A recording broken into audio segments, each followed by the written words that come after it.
The 1980s gave us neon lights, synthesizers, and the golden age of the blockbuster. But lurking beneath the surface of that decade's cinematic revolution was something far more provocative. Films so controversial that governments didn't just criticize them, they erased them.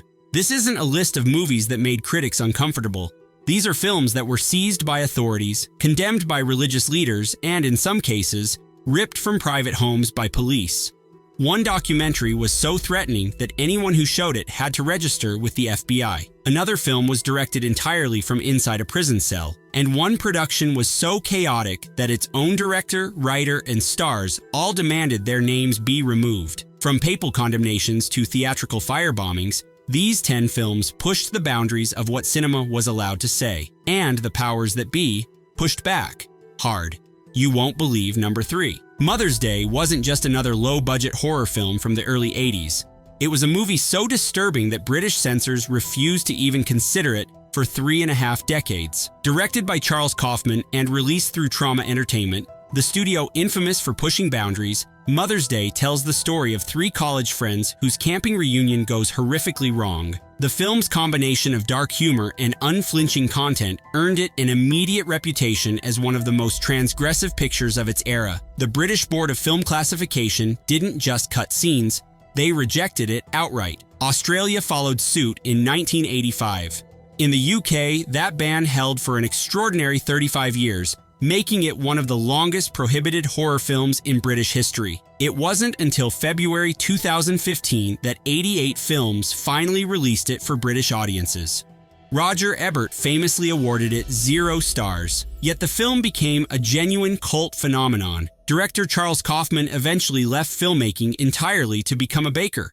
Yes, really. Today, Mother's Day streams uncut on multiple platforms and received a pristine 4K restoration in 2023. The censors who buried it are long forgotten. The film endures. But if Mother's Day spent decades in exile, the next entry was created in exile, smuggled past government censors using one of cinema's most audacious deceptions. Mapansula is the anti-apartheid film that tricked its own government into letting it be made. And then that same government banned it anyway. Director Oliver Schmitz and co-writer Thomas Moggatlane faced an impossible challenge in 1980s South Africa. They wanted to make a film critiquing the apartheid regime from a black South African perspective. The problem was that every script had to be approved by government censors. Their solution was brilliant. They submitted a fake script describing an ordinary gangster thriller. When censors visited the set, the crew filmed the approved scenes. The moment the censors left, they shot the actual political content. Schmitz later described it as a Trojan horse of a film.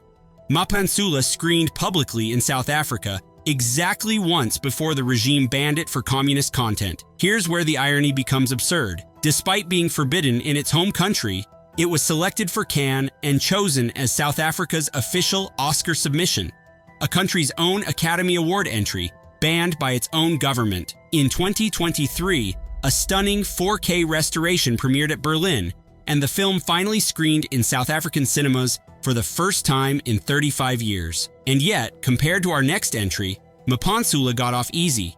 The next film didn't just face censorship. The United States government officially labeled it propaganda. If You Love This Planet is a 26-minute Canadian documentary that won an Academy Award and was simultaneously designated foreign political propaganda by the United States Department of Justice. Directed by Terry Nash for the National Film Board of Canada, the film features physician Helen Caldicott delivering a lecture on the medical consequences of nuclear conflict. The budget was roughly 70,000 Canadian dollars. On January 13, 1983, the Justice Department invoked the Foreign Agents Registration Act. Anyone planning to show the documentary was required to register with the FBI. Distributors had to report purchasers' names to federal authorities. The designation backfired spectacularly. When If You Love This Planet won the Academy Award for Best Documentary Short just weeks later, Terry Nash delivered one of the ceremony's all-time great lines. "Well, you really know how to show a foreign agent a good time." The case eventually reached the Supreme Court, where justices upheld the government's labeling power 5-3. But if that story seems surreal, the next film on our list makes it look almost ordinary. Because the next entry was directed entirely from inside a prison cell. Yol shared the Palme d'Or at the 1982 Cannes Film Festival. Its director couldn't attend the ceremony. Yilmaz Güney was serving time in a Turkish prison when he wrote the screenplay, and he escaped the country just to finish editing. Güney was already a legendary figure in Turkish cinema, an actor-turned-director whose political activism repeatedly landed him behind bars. While incarcerated, he wrote detailed shot-by-shot directing notes and smuggled them to assistant Serif Goran, who filmed the entire production according to Güney's vision. After photography wrapped, Güney escaped prison, fled to Switzerland with the negatives, and completed the final cut in Paris. The film follows 5 prisoners on temporary leave, navigating a Turkey that functions as a larger prison under military rule. The government objected to its portrayal of the 1980 coup and its depictions of Kurdish language and culture. Turkey banned Yol immediately. That ban lasted 17 years. Werner Herzog called it one of the most important films of the decade. Güney never saw his homeland again. He was granted asylum in France, but succumbed to illness in Paris in 1984 at age 47. And yet, the next entry drew condemnation from an even higher authority, not a military dictatorship, the Vatican itself. Hail Mary was publicly condemned by Pope John Paul II. He led prayers on Vatican radio to repair the insult to the holiest Virgin Mary. He had never actually watched the film. Jean-Luc Godard's reimagining of the virgin birth transposes the story to modern-day Switzerland with Mary as a gas station attendant's daughter. Godard financed the roughly $600,000 production himself after major studios refused involvement. The backlash was immediate and international. Argentina and Brazil banned the film outright. Columbia Pictures dropped U.S. distribution entirely. In Chicago, police discovered an explosive device at a theater planning to show it. In Minneapolis, a theater was burglarized and the print hidden. In Versailles, demonstrators broke into a cinema and physically sliced the film reels. A Washington Post investigation revealed that some American protests were organized by a far-right organization that had been implicated in a plot targeting the Pope himself, the same Pope who condemned the film. At the New York Film Festival, Godard delivered his legendary response. "The Pope was my press agent." Critic David Denby called it one of the most radiant and tenderly religious movies ever made. But if religious authorities condemned Hail Mary without seeing it, the next film was condemned after authorities saw only a single scene, and then they sent police to private homes. The Tin Drum won the Academy Award for Best Foreign Film and shared the Palme d'Or with Apocalypse Now. 18 years later, Oklahoma police confiscated copies from video stores, libraries, and private citizens' homes.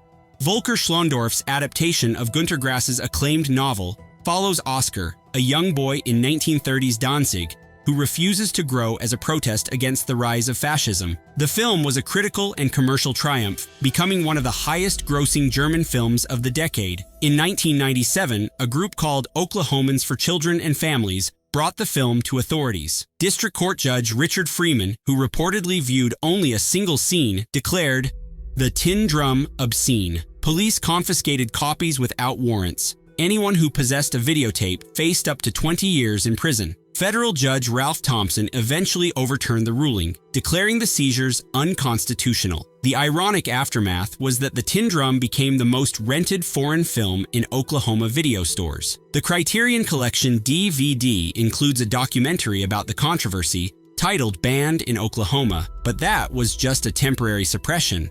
The next entry vanished from the American market for over 2 decades. Missing won the Palme d'Or and the Academy Award for Best Adapted Screenplay. Then a lawsuit made it nearly impossible to find in the United States for 20 years.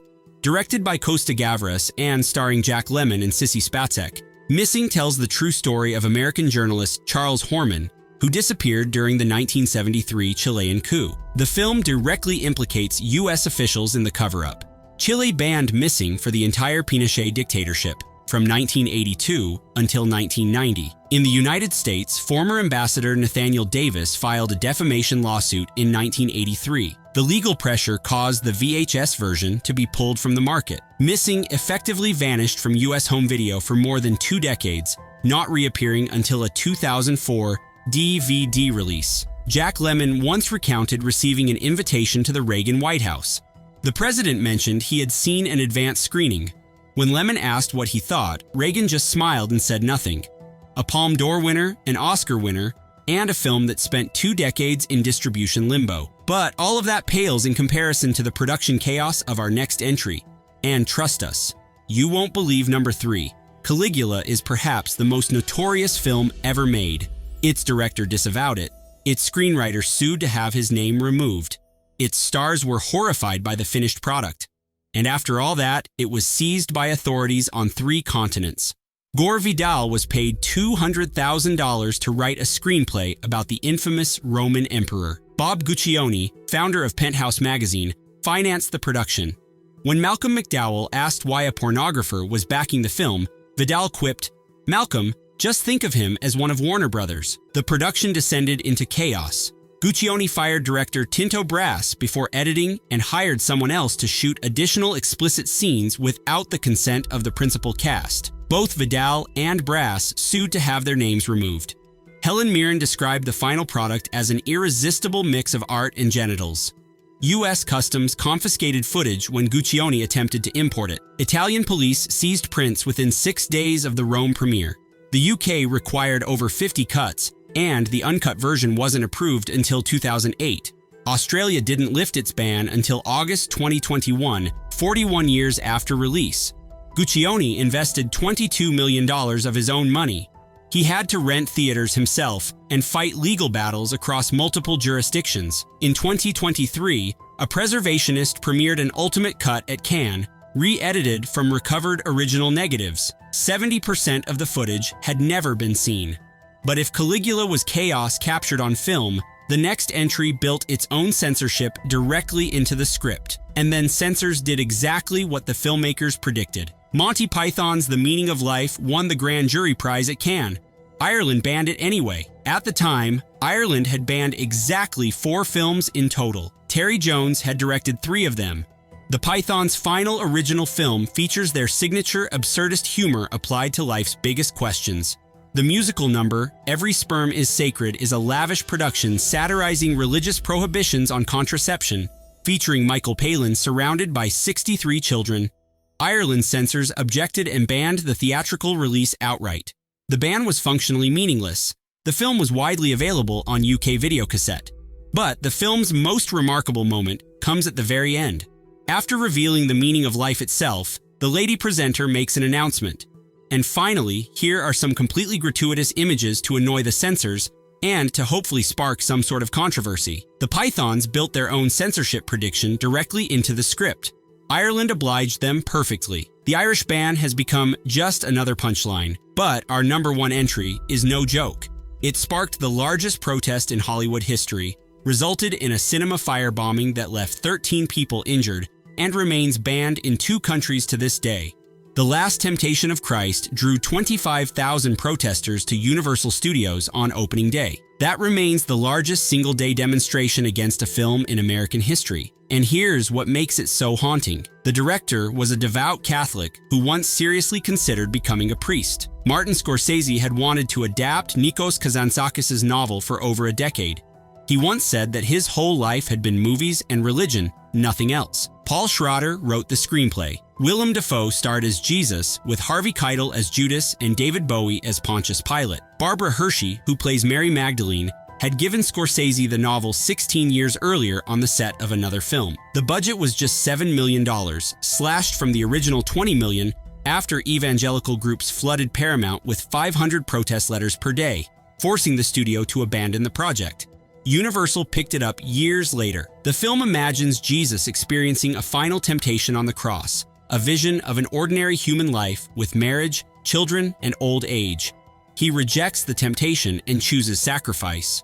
The film ends with Jesus triumphantly crying out, "It is accomplished." Yet protesters condemned it as blasphemy without ever watching it. The Archbishop of Los Angeles issued condemnations without viewing it. Franco Zeffirelli called it truly horrible and completely deranged, also without watching it. At least 11 countries banned The Last Temptation of Christ outright. Israel, Greece, Mexico, Chile, Argentina, Turkey, India, Singapore, and the Philippines still ban it today, more than 35 years later. In Singapore, Kazantzakis' source novel, which had been sold in bookstores for 3 decades, was retroactively pulled from shelves. Evangelist Bill Bright publicly offered $10 million to purchase and destroy every print. more than the film's entire budget. Universal refused on First Amendment grounds. On October 22, 1988, an extremist group planted an incendiary device at the Saint Michel Cinema in Paris during a screening. 13 people were injured, 4 severely burned. The cinema didn't reopen for 3 years. Roger Ebert gave it 4 stars. "The film has offended those whose ideas about God and man it does not reflect," he wrote, "but then, so did Jesus." Willem Dafoe later reflected that in a world of slasher films, people got upset about a movie that simply considered the character of Jesus in a different way. Scorsese received an Oscar nomination for Best Director. Peter Gabriel's score won a Grammy. The Criterion Collection keeps it in print. The protesters have long since dispersed. The bans in Singapore and the Philippines remain. A devout man made a film about faith. Authorities called it blasphemy. History called it a masterpiece. 10 films, 10 battles against censorship that stretched across decades and continents. Some were condemned by governments. Some were condemned by religious leaders. Others were simply erased, seized from shelves and private homes by authorities who saw danger in a reel of celluloid. What united them wasn't content. It was ambition. Each of these films dared to say something that powerful institutions didn't want audiences to hear. A critique of military dictatorships, a satire of religious doctrine, a humanizing portrait of a sacred figure, a warning about nuclear annihilation, a story of resistance against apartheid smuggled past the very censors meant to stop it. The censors believed they were protecting the public. History suggests they were terrified of it. In nearly every case, the controversy only amplified the film's cultural impact. The Tin Drum became Oklahoma's most rented foreign film. If You Love This Planet won an Oscar weeks after being labeled propaganda. The Last Temptation of Christ earned a Best Director nomination despite the largest protest in Hollywood history. Were these films dangerous provocations, or were they simply ahead of their time? How many of these banned films have you actually seen? Which one shocked you the most? Drop your answers in the comments. If you made it through all 10, that like button is waiting for you. You've earned it. Subscribe for more stories about the entertainment industry's most controversial moments. Because sometimes the most important films are the ones they try to make you forget. See you in the next one.